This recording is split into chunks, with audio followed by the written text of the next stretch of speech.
Merci Isabelle. Donc, comme on vient de le voir, pour la vision, avec les outils technologiques qui sont disponibles, on peut déjà aller à un degré de détail beaucoup plus important qu'on le faisait ou qu'on peut le faire pour l'oreille. De par le fait que l'œil soit exposé à la surface, donc on peut avoir de manière non invasive du détail de la structure. On peut donc suivre la dégénérescence de ces photorécepteurs, donc qui laisse ces traces au niveau des franges de l'œil qui indiquent que le photorécepteur est défectueux. Et comme l'a justement dit Isabelle, la question c'est qu'est-ce qui entraîne cette dégénérescence des photorécepteurs et donc la mort de ces cellules. Et donc pour ça, on a voulu faire une étude un peu à l'image de ce qui a été fait au niveau de l'oreille pour aller voir à l'échelle microscopique quelles sont les structures qui sont atteintes.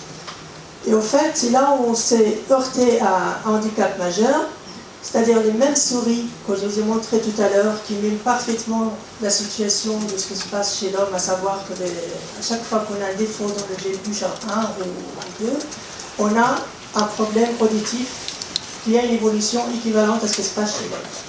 Chez la souris, quel que soit le gène atteint pour le syndrome de USHAR de type 1, les mêmes gènes, les mêmes défauts qui entraînent surdité et cécité chez l'homme, à aucun moment les souris ne développent de problèmes visuels. Donc pendant toute la vie de l'animal, à aucun moment il y a de dégénérescence de photorécepteurs. Et une des questions majeures qui a duré, dont la résolution a duré presque une dizaine, voire 15 ans de travaux, c'est d'essayer de comprendre pourquoi ces souris ne développent pas de rétinite pigmentaire. Donc, Isabelle a déjà bien présenté la morphologie de la rétine et donc de l'œil, avec notamment ces photorécepteurs qui sont les cellules photosensibles. Et ils sont photosensibles parce que la transduction du signal lumineux se fait au niveau de ce qu'elle a appelé article externe, donc moi j'utilise couramment le segment externe, donc, juste un défaut, décalage de nomenclature. Donc, voilà, la vis.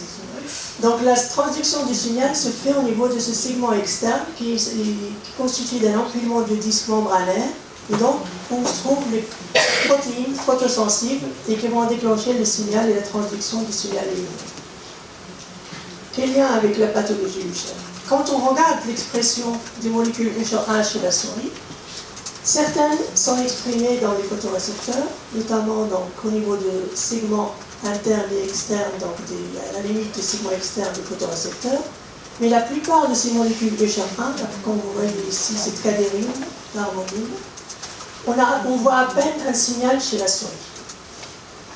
Et pendant de nombreuses années, ça a empêché d'essayer de comprendre quelle est l'origine de la rétinopathie qu'on trouve chez les patients USHAR1. Récemment, donc, il y a une étude qui est beaucoup plus systématique qui a été faite, qui était de suivre la distribution des molécules USHAR1 chez plusieurs espèces. Donc c'est pour ça qu'un travail a été fait chez la souris, chez le xénope, sur des yeux de cochon, de primates non humains.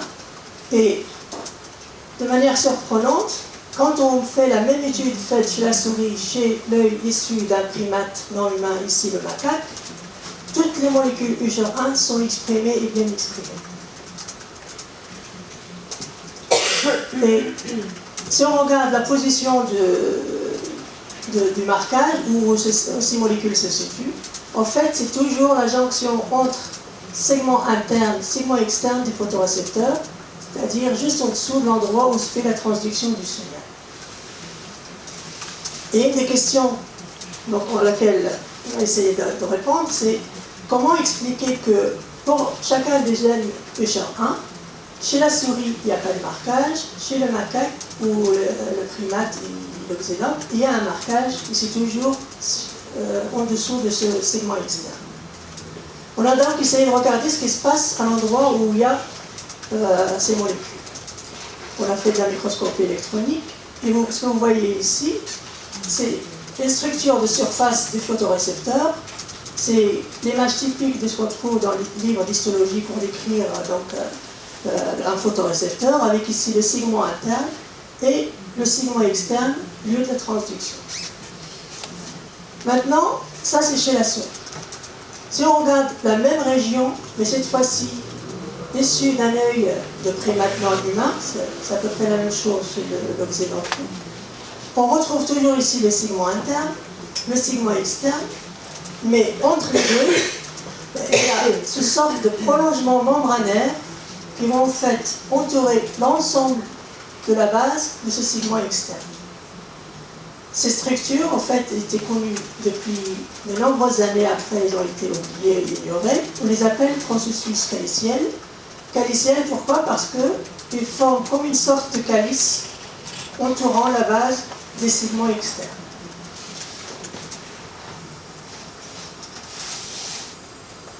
Et il se trouve que justement, donc, les molécules EGR1, toutes les molécules EGR1, elles sont associées à ces structures, donc membranaires, donc qui entourent ce disque externe des photorécepteurs. Qu'est-ce qui caractérise ces processus ou ces caliciaux, ces structures? En fait, il s'agit de structures membranaires centrées sur un cytosquelette tactile, au même titre que le sang, les prolongements membranaires qu'on voit dans les cellules sensorielles auditives.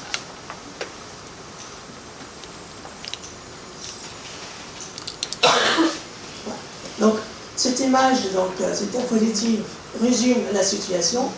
On se retrouve en fait dans une situation où les molécules EGR1, que ce soit dans l'oreille ou dans la rétine, ils sont là pour faire en sorte d'organiser des prolongements membranaires centrés sur un cytosquelette tactile. Dans l'oreille, il s'agit de la structure elle-même de la transduction des défauts d'organisation de ces prolongements membranaires qu'on retrouve chez les primates, mais qui sont absents chez la souris. Et c'est leur absence chez la souris qui fait que, quelle que soit l'anomalie dans les gènes UGR1, la souris ne développe pas de rétinitis pigmentaire parce que sa vision ne dépend pas de la présence de ces structures. Et cette conclusion aura un impact après sur le développement thérapeutique. Donc on va y arriver après. Je vais passer la main à Alors actuellement, il n'y a pas de traitement validé pour la rétinite pigmentaire. Mais il y a quand même un certain nombre de modalités de prise en charge sur lesquelles on insiste toujours auprès des patients. Et notamment, on insiste beaucoup sur la protection solaire, avec l'utilisation de filtres thérapeutiques, surtout à l'extérieur, qui vont couper en fait ce qu'on appelle les courtes longueurs d'onde, c'est-à-dire dans la lumière du visible, tout ce qui est dans le bleu et le vert. On va recommander aux patients de s'abstenir de tout ce qui pourrait être toxique pour la rétine, et j'insiste toujours sur le tabac, c'est un poison pour la rétine, qu'on ait la rétine pigmentaire ou pas d'ailleurs. Donc ça c'est important. Certains médicaments aussi rétinotoxiques, c'est souvent les dérivés de la quinine qu'on va utiliser soit comme médicament contre le paludisme, soit comme médicament anti-inflammatoire, la plaquenil, la nivaquine. On insiste souvent sur une bonne hygiène alimentaire, un régime équilibré, et notamment en insistant sur les légumes verts, riches en lutéine et les oméga 3, le poisson, qui sont des antioxydants. Certains ont travaillé beaucoup sur la vitamine A, ça reste controversé, et il faut surtout en tout cas éliminer tout ce qui est contre-indication, notamment, moi j'en prescris jamais chez l'enfant ou bien chez les fumeurs. On a parlé de complications comme les kystes au niveau de la rétine, et donc il y a un traitement. Donc s'il y a des kystes, on va donner des traitements qui s'appellent le Diamox ou l'azote en gouttes. S'il y a une cataracte, il faut savoir adresser le patient vers un chirurgien. Voilà. Et puis l'importance d'un suivi pluridisciplinaire avec l'ophtalmologiste, mais aussi le spécialiste en ORL. Aussi, et ça c'est des choses peut-être un peu sous-évaluées, par rapport aux troubles d'équilibre dans le Usher de type 1, savoir aussi prendre en charge cette fameuse dysfonction vestibulaire. On va proposer aux patients d'effectuer des démarches auprès de la maison des personnes handicapées, ce qui va lui permettre d'avoir accès aussi à des programmes de rééducation, des programmes d'emploi protégé, etc. Ça c'est important. C'est pas obligatoire, mais l'objectif c'est d'aider les patients au mieux. Et puis quand c'est nécessaire, proposer des prises en charge dans des centres de rééducation. On en a un très bien sur Paris avec la Fondation Hospitalière Saint-Paris, mais il y en a beaucoup d'autres. Et donc il y a un annuaire des professionnels de la basse vision qui s'appelle la RIBA. On conseille aussi aux patients, s'ils ont envie d'aller plus loin, sur les informations, de se rapprocher des associations de patients comme l'association Rétinal France ou Agir pour l'audition. Voilà, ça reste limité, mais c'est quand même des choses qui sont importantes. Après, en fait, il y a toutes les perspectives de la recherche thérapeutique. Il y a déjà des programmes très très actifs avec des essais cliniques chez des humains, des primates, pas non-humains. Et en fait, l'objectif des approches thérapeutiques, elles vont essayer d'adresser différents points. D'abord, essayer de stopper l'évolution de la maladie si on peut, ou des approches qui vont avoir pour but de redonner un peu de perception visuelle, de restaurer la vision. Alors, en matière de stopper, en fait, on va dire que dans les domaines de la rétine, et c'est le cas pour le syndrome de Usher de type 1, il y a eu un grand bond depuis 2006 sur une multiplication des essais de thérapie génique. Qu'est-ce que c'est que la thérapie génique? Donc le principe, c'est qu'il y a un gène qui est porteur de mutation et qui ne fonctionne pas, que l'on a identifié bien sûr au préalable, et on va apporter le gène normal, c'est la thérapie génique par remplacement de gène, on va apporter le gène normal au niveau des cellules qui normalement auraient dû avoir ce gène fonctionnel. Donc en l'occurrence pour la rétine, la plupart des approches actuellement sont de faire des injections sous la rétine, puisque la cellule cible, c'est les photorécepteurs qui sont la couche la plus profonde de la rétine. Et on va utiliser des vecteurs qui sont en général des virus, parce qu'en fait si on balance le gène comme ça dans l'œil, ça ne rentre pas dans les cellules. Et donc il faut utiliser des virus qui ont la capacité de rentrer dans les photorécepteurs, de délivrer le gène normal, qui, on l'espère, pourra reprendre sa fonction. Alors, ça marche, en fait, c'était aussi très, on va dire, sexy pour les maladies de la rétine, parce que pour développer ce genre d'approche, l'œil, c'est un milieu qui est un petit peu à part, qui a un privilège immunitaire, c'est des cellules qui ne se divisent pas, et donc il y avait toutes ces raisons pour dire que d'abord, on pouvait tenter de faire ces approches, et qu'en plus, comme ça n'allait pas dans l'ensemble du corps, on pouvait s'attendre à des approches tout à fait sécurisées par rapport à d'autres effets secondaires, si on avait, par exemple, on voulait traiter le foie, le cœur, etc. Donc il y a actuellement, dans le cadre du syndrome de Usher de type 1, lié à des mutations sur le gène MYO7A, qui est la cause majeure de syndrome de Usher de type 1, c'est ce cargo qui va apporter des protéines, un essai actuel qui en fait se fait dans notre centre ainsi qu'un centre américain à Portland dans l'Oregon. C'est un essai qui est sponsorisé par la compagnie Sanofi. C'est bien d'avoir des gros industriels derrière parce que toutes ces recherches, ça coûte cher. Le vecteur viral, c'est un virus en fait de l'anémie du cheval. Donc c'est pas un virus pathogène pour l'homme et en plus il a été manipulé pour qu'il soit le moins pathogène possible. Mais il a la capacité de rentrer dans les cellules photoréceptrices. Ça avait été montré par des expériences sur des primates non humains. Et donc en fait, l'étude a commencé il y a 2-3 ans. C'est une étude qui va porter sur un petit nombre de patients avec des cohortes différentes en fonction de la sévérité de la maladie, avec différentes doses croissantes qui vont être testées. Donc l'étude est actuellement déjà bien avancée puisqu'on a même déjà testé la dose la plus élevée. La seule chose qu'on peut dire pour l'instant, c'est que le traitement a des effets secondaires qui sont limités et donc le traitement est quand même plutôt sûr et donc l'étude continue. Par contre, on n'a pas encore suffisamment probablement de recul pour évaluer l'efficacité. Ici, c'était des résultats qui avaient été montrés à un congrès aux États-Unis en 2015, qui montrait notamment en ce qui concerne l'acuité visuelle, une baisse initiale de l'acuité visuelle, ce qui est un peu logique parce qu'on va faire une injection sous la rétine et du coup on fait une bulle sous la rétine, donc l'acuité visuelle elle baisse au départ, mais après l'acuité visuelle tout comme le champ visuel se normalise et revient à l'état initial. Maintenant, il faut attendre un petit peu pour avoir des données à long terme pour voir si ce traitement est capable de stopper l'évolution de la maladie. D'autres techniques pour essayer de stopper l'évolution de la maladie, ça va être d'apporter, indépendamment de la cause génétique, d'apporter des facteurs protecteurs, neuroprotecteurs, pour empêcher la dégénérescence des bâtonnets et des cônes.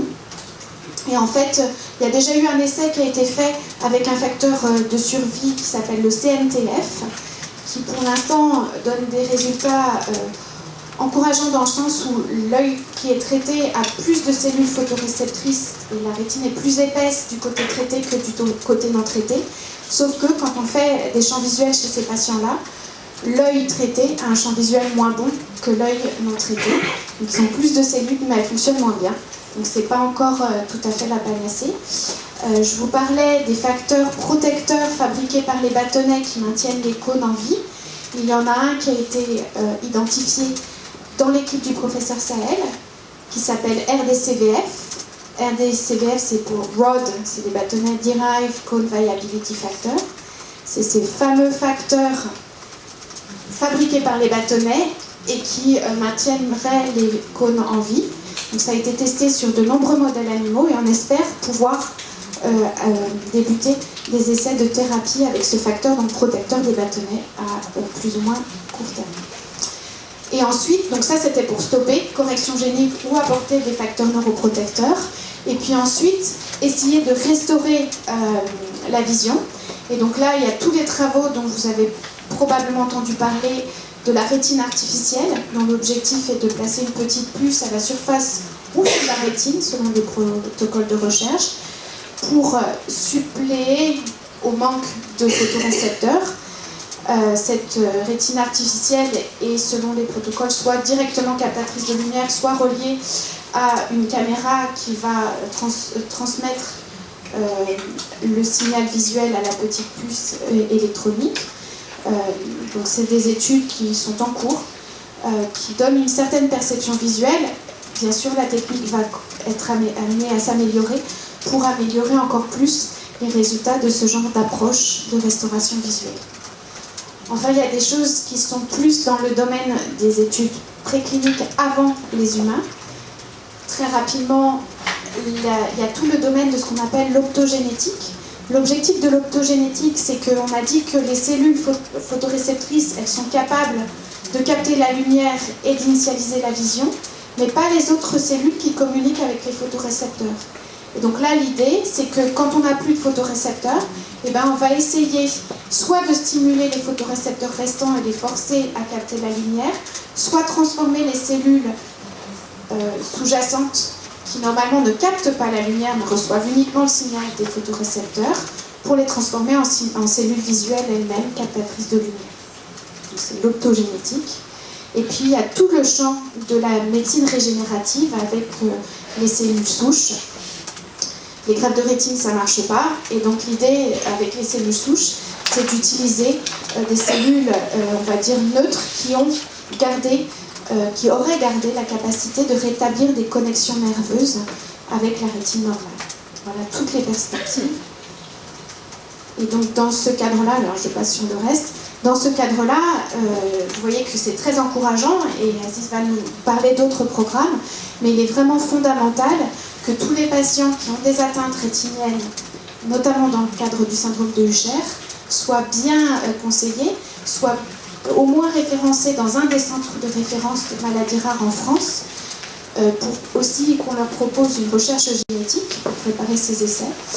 Et on a vraiment besoin d'avoir des études supplémentaires pour mieux comprendre la dégénérescence de ces fameux bâtonnets et de ces fameux cônes. Et c'est en particulier un des versants de l'étude dont on vous a parlé et qui fait partie donc du grand emprunt RHU, l'étude Light for Death.